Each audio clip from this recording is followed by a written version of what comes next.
Hello students, welcome to लक्ष्य classes. तो आज का हमारा टॉपिक है, टॉपिक नहीं है, आज हमारे पास में एमसीक्यूज हैं। तो हम आज मल्टीपल चॉइस क्वेश्चंस करेंगे, कम्युनिटी के लगभग 25 से 30 क्वेश्चन करेंगे और एक एक क्वेश्चन का थोड़ा डिस्क्रिप्शन भी करेंगे। तो हम शुरू करते हैं। हमारा आज का फर्स्ट क्वेश्चन क्या है, ये है आपका सवाल। WHO ने स्मॉल पॉक्स की इरेडिकेटेड कौन से वर्ष में किया? मतलब WHO ने किस साल में स्मॉल पॉक्स को इरेडिकेटेड माना? तो यहां पर मैं आपको बताता हूं कि सन 1980 के अंदर इरेडिकेट हो गया था अपना जो ये है स्मॉल पॉक्स, और 8 मई को हुआ था, 8 मई 1980 को। इसको डेट को आपको याद रखना पड़ेगा, इसका कोई तरीका नहीं है रटने का, सिर्फ आप याद रख लो, इसमें कोई कंसेप्ट नहीं है। क्योंकि ऑप्शन में आपके पास 8 मई के अलावा देखो 18 मई भी दे रखा है, तो 10 दिन का अंतर है, तो आपको डेट याद रखनी पड़ेगी। तो लगभग आज से 53 कितने साल हो गए, 43 साल हो गए स्मॉल पॉक्स को गए हुए। तो आपको देखना, स्मॉल पॉक्स का अगर कोई मरीज भी देखने को मिलेगा ना जिसके चेहरे पे दाग हैं, तो आपको वो कम से कम 43 साल की उम्र का बड़ा ही व्यक्ति होगा, क्योंकि जिन्होंने भी सन 80 के बाद जन्म लिया है उसमें से कोई भी स्मॉल पॉक्स का पेशेंट कभी हुआ नहीं है। ठीक है, अब अगला सवाल है हमारा कि ब्लैक डेथ क्या कहलाती है, किसे ब्लैक डेथ कहते हैं? तो आपको बता देता हूं मैं, ब्लैक डेथ एक बड़ी खतरनाक बीमारी थी जो कि प्लेग करता था। प्लेग में भी कौन सा था? ब्यूबोनिक टाइप का प्लेग हुआ करता था। ब्यूबोनिक प्लेग जो था इसको ब्लैक डेथ बोलते थे। ये इतनी खतरनाक बीमारी थी कि इसकी वजह से लाखों लोग मर गए, करोड़ों लोग की डेथ हो गई। आज हम कोविड को बोलते हैं, कोविड को दोष देते हैं, तो कोविड से इस सदी में 69 लाख के लगभग डेथ हुई है, ये भी डाटा है। और ब्लैक डेथ से सन 1346 में हुआ था ब्लैक डेथ यानी कि प्लेग, और ये चला था 1353 तक। इन 7 वर्षों में यूरोप और अफ्रीका और अमेरिका के अंदर लगभग 75 मिलियन का मतलब लगभग कितना हो गया ये 75 मिलियन, 7.5 करोड़, ये मिनिमम है। और मैक्सिमम बोलते हैं कि 200 मिलियन, यानी कि 20 करोड़ लोग जो है ब्लैक डेथ से मर गए थे। तो आप सोचो कि आज जितनी जनसंख्या बढ़ चुकी है और 69 लाख लोगों की डेथ हुई है, तो भी इतना हंगामा खड़ा हो गया। उस समय तो पॉपुलेशन इतनी थी नहीं, तब भी उस समय अगर 2 करोड़ से ज्यादा लोगों की डेथ हुई होगी, लगभग 2 करोड़ लोगों की डेथ हुई होगी, तो कितना ज्यादा जो है हालत खराब हो गई होगी। 75 मिलियन मतलब कि 75 मिलियन मतलब 10 लाख को 1 मिलियन बोलते हैं, तो 7.5 करोड़ से लेकर के 20 करोड़ इतने लोग उस समय मर गए थे उन 6-7 सालों के अंदर। इतनी खतरनाक बीमारी थी, ब्लैक डेथ के नाम से बोलते थे इसको। तो इसलिए एग्जाम में आ जाता है, ये बहुत बड़ा एक एपिडेमिक पेंडेमिक था ये भी। इसके बाद इंडियन सर्जरी के फादर कौन है? तो इंडिया के अंदर आयुर्वेद में 2 नाम बहुत इंपॉर्टेंट है, एक नाम है ऋषि चरक का और दूसरा नाम है ऋषि सुश्रुता का।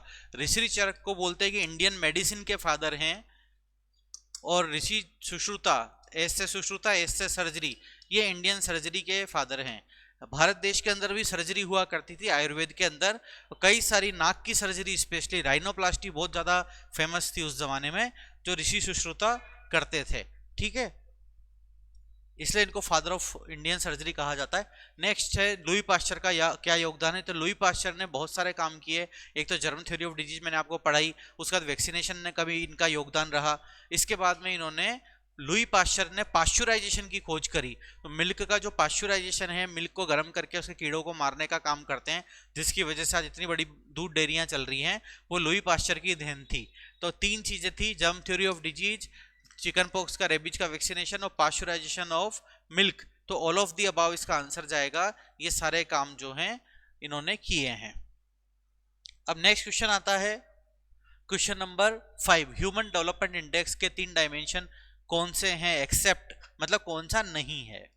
तो अब मैंने आप लोगों को ह्यूमन डेवलपमेंट इंडेक्स के बारे में एक क्लास में बताया था। कोई इसका जवाब जानता है तो वो कमेंट सेक्शन में टाइप करे अभी 10 सेकंड के अंदर, वरना मुझे तो बताना है ही। तो मैंने आपको 2 चीजें बताई थी, एक बताया था PQLI और एक बताया था ह्यूमन डेवलपमेंट इंडेक्स। इसकी ट्रिक बताई थी ILL और इसकी बताई थी ILK। यहाँ था इन्फेंट मोर्टेलिटी रेट, उसके बाद लाइफ एक्सपेक्टेंसी एट एज 1, क्योंकि इन्फेंट मोर्टेलिटी रेट ले ली ना तो एज 1, और उसके बाद में लिटरेसी, ये थी PQLI। और HDI में क्या बताया था, I फॉर इनकम, पैसे की बात करते हैं ये लोग। लाइफ एक्सपेक्टेंसी 8 बर्थ पे ही बोल दिया इन्होंने। और तीसरा था एजुकेशन की जगह ये करते हैं नॉलेज की बात, लिटरेसी की जगह नॉलेज चाहिए इनको। 3 चीजें थी यहाँ पर, तो यानी कि एक तो थी इनकम, एक थी हमारी लॉन्गेविटी यानी कि लाइफ एक्सपेक्टेंसी, एक बर्थ, ये लॉन्गेविटी मतलब कितना जिंदा रहोगे, और तीसरी नॉलेज। तो चौथा ऑप्शन एक्सपेंडिचर, इसमें अलग ऑप्शन है, तो यही हमारा आंसर है, ये HDI नहीं होता है। अब नेक्स्ट क्वेश्चन आ जाता है आइसबर्ग फिनोमिना ऑफ डिजीज की फ्लोटिंग टिप में क्या होता है। तो मैंने आपको आइसबर्ग डिजीज पढ़ाया था। आइसबर्ग में बताता है कि समुद्र में जो आइसबर्ग तैरता होता है, उस तैरते हुए आइसबर्ग में ऊपर हमें कुछ पोर्शन दिखता है और कुछ पोर्शन हमको नहीं दिखता। जो ज़्यादा पोर्शन हमें नहीं दिखता वो है जो छुपा हुआ है, और जो ऊपर दिख रहा है वो बीमारियां हैं जो हमें आसानी से दिखाई देती हैं। तो जो भी बीमारी आसानी से दिखाई देवे, जिस बीमारी में कैरियर नहीं हो, जिस बीमारी में लेटेंट इन्फेक्शन नहीं होते, जिस बीमारी में सब क्लिनिकल केस नहीं होते, जो लोग फिजिशियन के पास जाके बीमारी का इलाज करा लिया, वो सारे हमें दिखाई देंगे, ठीक है। और जो हिडन पार्ट है वो दिखाई नहीं देगा। ऑप्शन पे चलते हैं। What physician see in community, बिल्कुल सही बात है। फिजिशियन को कम्युनिटी में जो दिखता है वो वही पोर्शन है जो ऊपर है। जैसे मैंने बताया था कि टाइटैनिक जहाज क्यों डूबा था, क्योंकि टाइटैनिक के कप्तान ने देखा सामने एक आइसबर्ग पड़ा हुआ है। उसने देखा छोटा सा आइसबर्ग है, इसको तो हम तोड़ के निकल जाएंगे, लेकिन वो आइसबर्ग छोटा नहीं था, उसके नीचे बहुत बड़ा पार्ट था जो छुपा हुआ था। तो टाइटैनिक उससे टकराया और टूट गया। इसी तरह से फिजिशियन को सिर्फ दिखाई देता है ऊपर का portion. Hidden mass of disease जो नीचे का पोर्शन है, between apparent and apparent infection, ये तो लाइन है यहाँ की। तो जो वाइट फिजिशियंसी ये इसकी टिप है, और बेस में क्या होगा, हिडन पार्ट होगा। तो ए आंसर इसका हमारा जाएगा। नेक्स्ट क्वेश्चन इसके बाद आ जाता है आपका बच्चों, किलिंग पावर ऑफ डिजीज, किसी बीमारी की मारने की क्षमता क्या है। तो कोई बीमारी जितनी खतरनाक होती है, जितनी फेटल होती है, उसकी केस फेटेलिटी रेट उतनी ज्यादा हो जाती है, वो बीमारी की किलिंग पावर कहलाती है। तो यहाँ पे केस फेटेलिटी रेट इसका आंसर हो जाएगा। ह्यूमन पॉवर्टी का तो इस ऑप्शन से कोई लेना देना ही नहीं है, क्वालिटी एडजस्टमेंट का कोई लेना देना नहीं है, सोशो इकोनॉमिक स्टेटस का कोई लेना देना नहीं है। वैसे अगर कोई नहीं भी जानता होगा तो भी सिर्फ एक ही ऑप्शन है जो बीमारी से जुड़ा हुआ ऑप्शन है, तो आपको नहीं भी पता तो भी इसका case fatality rate answer direct बन जाता है। इसके बाद में अगला सवाल आ जाता है एपिडेमियोलॉजिकल ट्रायड। ये आप बता सकते हो, 10 सेकंड के अंदर आप आंसर डालिए कि एपिडेमियोलॉजिकल ट्रायड में क्या क्या चीजें आ जाएंगी। एपिडेमियोलॉजिकल ट्रायड मैंने आपको क्लास में बताया था कि एपिडेमियोलॉजिकल ट्रायड में 3 चीजें होती है।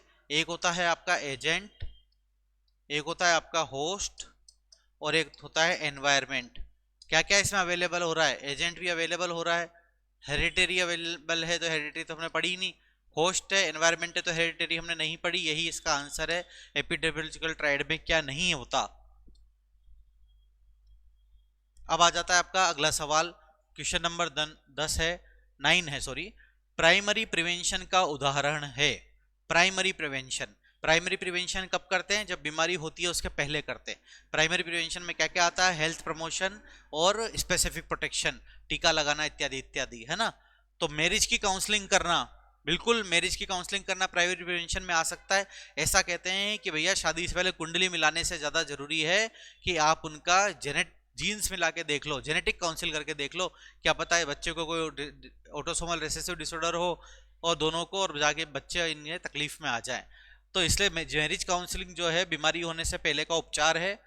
उसके बाद इम्यूनाइजेशन स्पेसिफिक प्रोटेक्शन में आता है, ये भी प्राइमरी प्रिवेंशन का पार्ट है। अर्ली डायग्नोसिस एंड ट्रीटमेंट, ये हमने पढ़ा था कि ये सेकेंडरी प्रिवेंशन का पार्ट होता है। सेकेंडरी प्रिवेंशन में क्या आता है, अर्ली डायग्नोसिस एंड ट्रीटमेंट आता है। तो ऑप्शन ए भी सही है, ऑप्शन बी भी सही है, इसलिए डी भी सही है। तो डी में ए एंड बी आएगा, तो ये आपका आंसर हो जाता है। इसके बाद में आता है 10 नंबर क्वेश्चन, निम्न में सभी प्राइमरी प्रिवेंशन है एक्सेप्ट, मतलब इनमें से कौन सा प्राइमरी प्रिवेंशन नहीं है, ये पूछा है सवाल में। तो सबसे पहला टोबैको कंट्रोल, तो बिल्कुल सही बात है, अगर आप टोबैको कंट्रोल कर लोगे तो बीमारी नहीं होगी, तो ये आपका प्राइमरी प्रिवेंशन आ गया, बिल्कुल सही बात है। तो प्राइमरी प्रिवेंशन हो गया, 1 डिग्री प्रिवेंशन हो गया। दूसरा आ गया इसके बाद में रेडिएशन का बचाव, तो रेडिएशन से अगर हम बच रहे हैं तो अच्छी बात है, बचना ही तो प्रिवेंशन है, तो ये भी प्रथम हो गया, प्राइमरी हो गया। कैंसर के लिए शिक्षा देना, बच्चों को शिक्षित करना, ये भी 1 डिग्री आ जाएगा, हमारा प्राइमरी प्रिवेंशन में आ जाएगा। ब्रेस्ट सेल्फ एग्जामिनेशन, ब्रेस्ट का एग्जामिनेशन करना, तो मैंने बताया था आपको कि कभी भी किसी भी चीज का एग्जामिनेशन हम कब करते हैं, for early diagnosis and treatment, early diagnosis and treatment के लिए करते हैं बच्चों। तो अर्ली डायग्नोसिस एंड ट्रीटमेंट तो हमारा सेकेंडरी प्रिवेंशन का पार्ट है, प्राइमरी प्रिवेंशन का पार्ट नहीं है। यहां पर आंसर आपका प्राइमरी प्रिवेंशन कौन सा नहीं है, तो ब्रेस्ट सेल्फ एग्जामिनेशन, जो कि एक प्रकार का सेकेंडरी प्रिवेंशन होता है, और सेकेंडरी प्रिवेंशन होता है इसलिए इसको हम स्क्रीनिंग के लिए उपयोग करते हैं। तो स्क्रीनिंग के लिए जो भी उपयोग किए जाते हैं टेस्ट, वो सारे क्या होते हैं, वो सारे सेकेंडरी प्रिवेंशन वाले टेस्ट होते हैं। तो यहां पर आंसर आपका हो जाएगा डी, आंसर हो जाएगा। इसके बाद आ जाता है आपके question number 12, iceberg phenomena of disease को नहीं दिखाने वाली बीमारी है। मतलब इनमें से कौन सी बीमारी आइसबर्ग फिनोमिना को नहीं दिखाती। पहले तो हम समझे कि आइसबर्ग फिनोमिना होता क्या है। तो आइसबर्ग फिनोमिना कहता है कि सिर्फ कुछ ही बीमारियां ऊपर दिखती हैं और नीचे बहुत सारी बीमारियां छुपी है जो नहीं दिखती। आइसबर्ग फिनोमिना ये कहता है कि ज्यादातर बीमारियां छुपी हुई है, और ये बीमारियां ऐसी हैं जो छुपना नहीं चाहती। ये बीमारियां ये कि हम तो आइसबर्ग की बात नहीं मानेंगे भैया, हम तो आएंगे और दिखेंगे पूरा। तो इनमें से बताओ कि कौन सी बीमारी है जो आइसबर्ग फिनोमिना को नहीं मानती। तो ये रुबेला और रेबीज। रेबीज का केस कभी छुपा हुआ कम्युनिटी में नहीं रह सकता।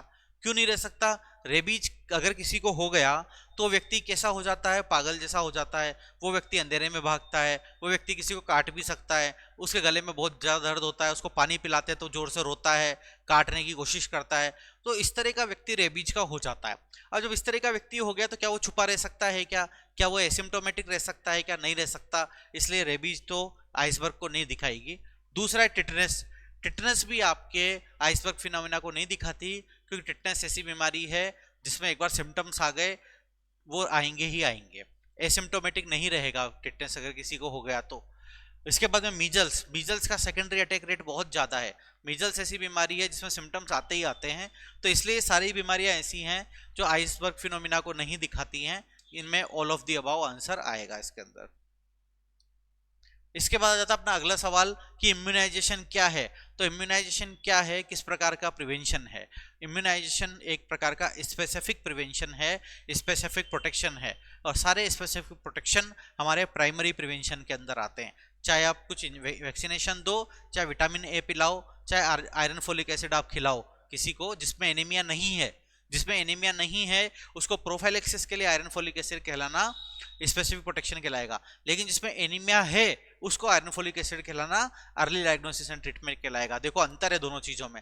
आयरन फोलिक एसिड आपने किसी ऐसे व्यक्ति को खिलाया जिसको एनीमिया नहीं है, उसको सिर्फ प्रोफाइलेक्टिक डोज दे रहे हो, तो वो स्पेसिफिक प्रोटेक्शन प्राइमरी प्रिवेंशन में जाएगा।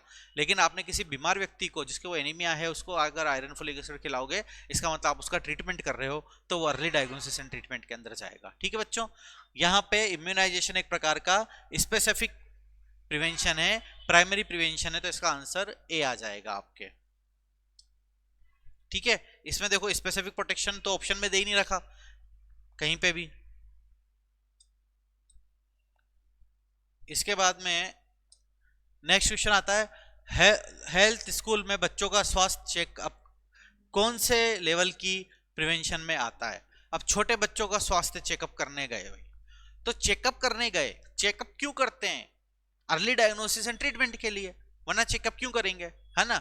चेकअप अगर हम बच्चों का वैक्सीनेशन करने जाते तो बोलते प्राइमरी प्रिवेंशन है, पर अब चेकअप कर रहे हो ना। अब चेकअप करने से बच्चे में मालूम पड़ गया कि तो माल न्यूट्रिशन का बच्चा है, तो आपने क्या कर लिया, डायग्नोसिस कर लिया, तो कर लिया ना अर्ली डायग्नोसिस। तो चेकअप करना स्कूल का वो एक स्क्रीनिंग प्रोग्राम है, और वो अर्ली डायग्नोसिस एंड ट्रीटमेंट का प्रोग्राम है कि छोटे बच्चे में पता करना है कि किसी का वेट कम तो नहीं है, किसी का आई साइट की प्रॉब्लम तो नहीं हो रही है, जल्दी से जल्दी डायग्नोसिस करना है। इसलिए वो सेकेंडरी प्रिवेंशन के अंदर हमारे आएगा, इसका आंसर सेकेंडरी प्रिवेंशन होगा।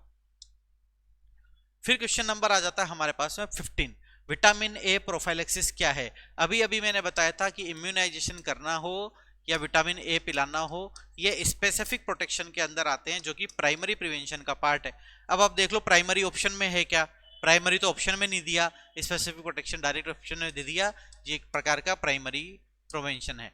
दोनों नहीं आएंगे एग्जाम में, कभी भी ध्यान रख लेना, प्राइमरी स्पेसिफिक दोनों एक साथ ऑप्शन में नहीं आएगा, क्योंकि दोनों एक ही बात है। पर आ जाएगा तो भी हम स्पेसिफिक प्रोटेक्शन करना पड़ेगा। ठीक है,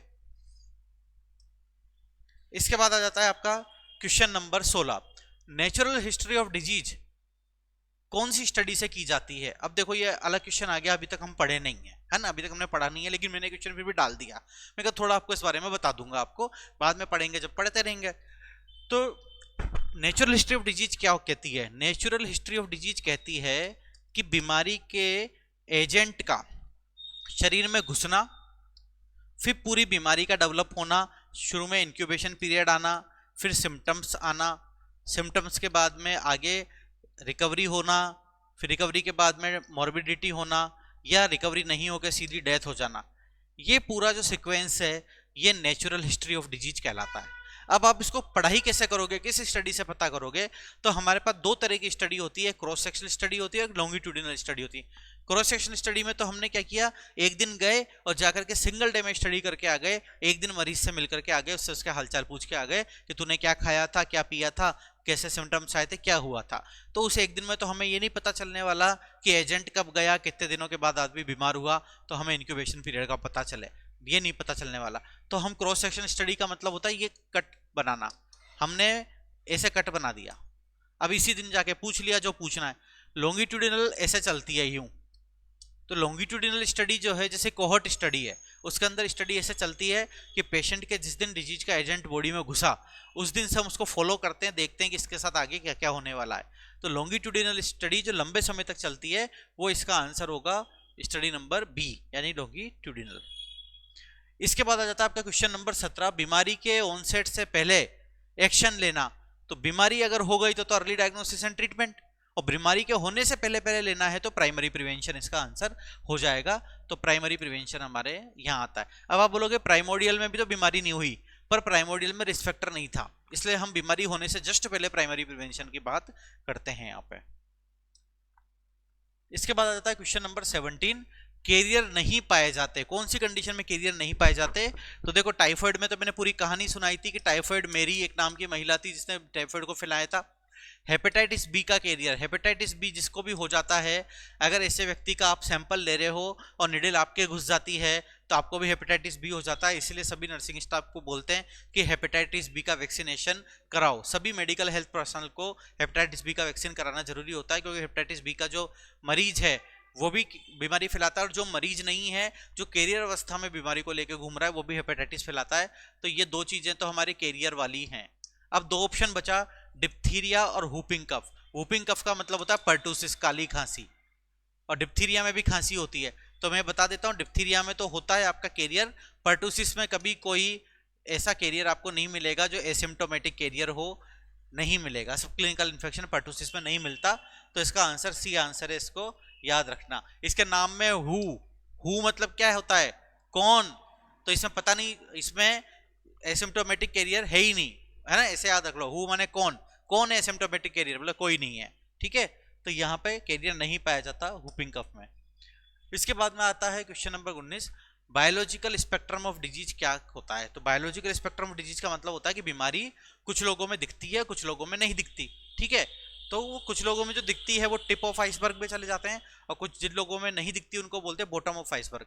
तो आइसबर्ग फिनोमिना की स्टडी करना ही बायोलॉजिकल स्पेक्ट्रम होता है। तो यहाँ पे इसको आइसबर्ग ये है। देखो बाकी अगर देखो ऑप्शन, तो पॉइंट सोर्स एपिडेमिक होता है, जैसे बॉम्ब विस्फोट हो गया एक दिन में, पॉइंट सोर्स एपिडेमिक हो गया। Continuum of disease, handicap, disease intrinsic pathology, option ही ऐसे नहीं है आपके पास जो आपको परेशान करें। तो बायोलॉजिकल स्पेक्ट्रम बीमारी का अपने आप है, कुछ लोगों में दिखती है कुछ लोगों में नहीं दिखती, तो इसलिए इसको हम टिप आइसबर्ग से बोलते हैं। अब आ जाता है क्वेश्चन नंबर 19, डिजीज कंट्रोल की सीक्वेंस क्या है? मैंने बताई थी आपको, सबसे पहले डिजीज का कंट्रोल, फिर एलिमिनेशन, और फिर इरेडिकेशन। अल्फाबेट में सबसे पहले सी आता है तो सी से कंट्रोल, फिर एलिमिनेशन का आई ले लो, आई इंटरप्शन ऑफ ट्रांसमिशन, और इरेडिकेशन का आर ले लो, रूट। तो अल्फाबेट में सी आई आर, सबसे पहले सी आता है, फिर आई आता है, फिर आर आता है। तो ये इसकी सीक्वेंस हो गई, डिजीज कंट्रोल, डिजीज एलिमिनेशन, फिर disease eradication. Option number A ही हमारा सही जवाब है। ठीक है बच्चों, अब ये सवाल आपके लिए, निम्न में से सभी मोर्टेलिटी के इंडिकेटर्स हैं एक्सेप्ट, इसका आंसर डालो फटाफट 10 सेकंड के अंदर।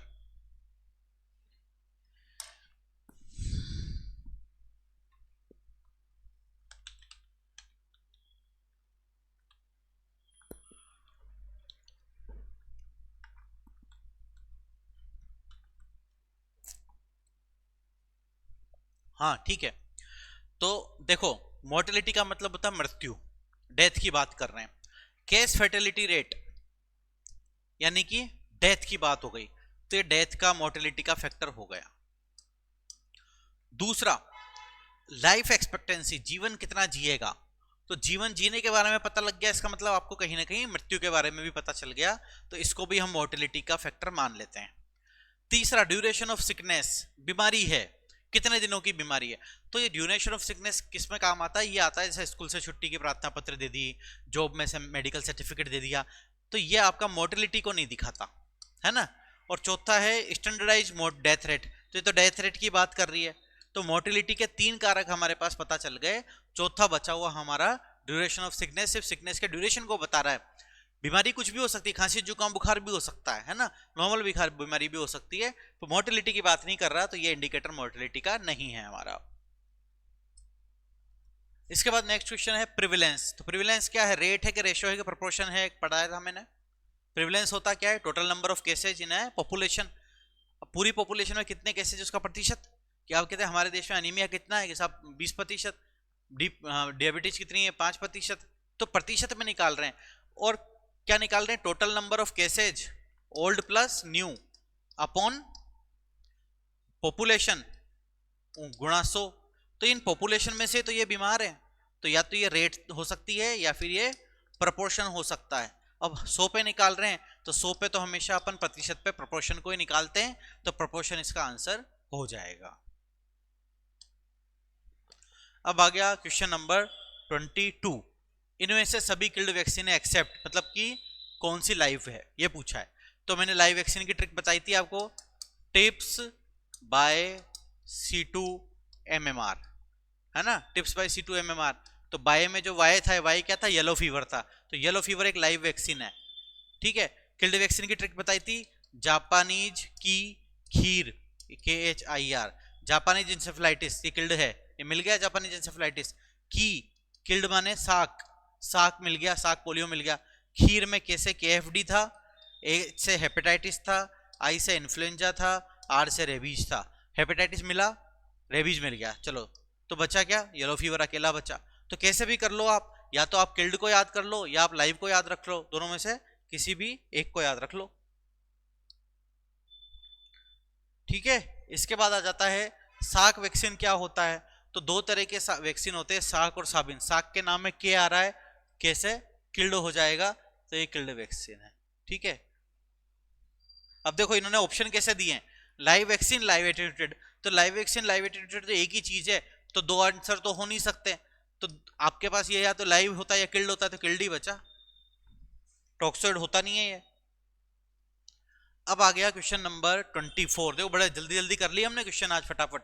मोस्ट हीट सेंसिटिव वैक्सीन है, कौन सबसे ज्यादा हीट सेंसिटिव है, मैंने बताया था आपको कोल्ड चेन वाले में कि ILR के अंदर सबसे नीचे उसको रखते हैं जिसको सबसे ज्यादा गर्मी लगती है, तो सबसे हीट सेंसिटिव कौन है, पोलियो का वैक्सीन है, उसको सबसे ज्यादा गर्मी लगती है, वो इतनी गर्मी लगती है वो जमने को तैयार है कि तो -18 डिग्री पे जमा दो मुझको, पर गर्मी सहन नहीं होगी। तो पोलियो का जो वायरस है, वैक्सीन है, ये सबसे ज्यादा हीट सेंसिटिव होता है, इसलिए सबसे ज्यादा खराब होने के चांसेस रहते हैं, इसलिए इसे कोल्ड चेन में सबसे नीचे रखते हैं ILR के अंदर। इसके बाद आता है 0 डोज पोलियो की खुराक कब दी जाती है, तो 0 डोज कब दी जाती है, 0 डोज सारी सिर्फ बर्थ पे दी जाती है, तो बर्थ पे हम 0 डोज पोलियो की देते हैं और हेपेटाइटिस बी की देते हैं, 2 की देते हैं, तो बर्थ पे हम देते हैं 0 डोज, फिर 6 वीक पे देते हैं फर्स्ट डोज 1.5 महीने पे। इसके बाद अगला सवाल आ गया आपका, फ्रेमिंगम हार्ट स्टडी किसका उदाहरण है, तो ये हमने अभी पढ़ाया नहीं है, फिर भी मैंने क्वेश्चन डाला, मैंने कहा थोड़ा आपको बता दूंगा।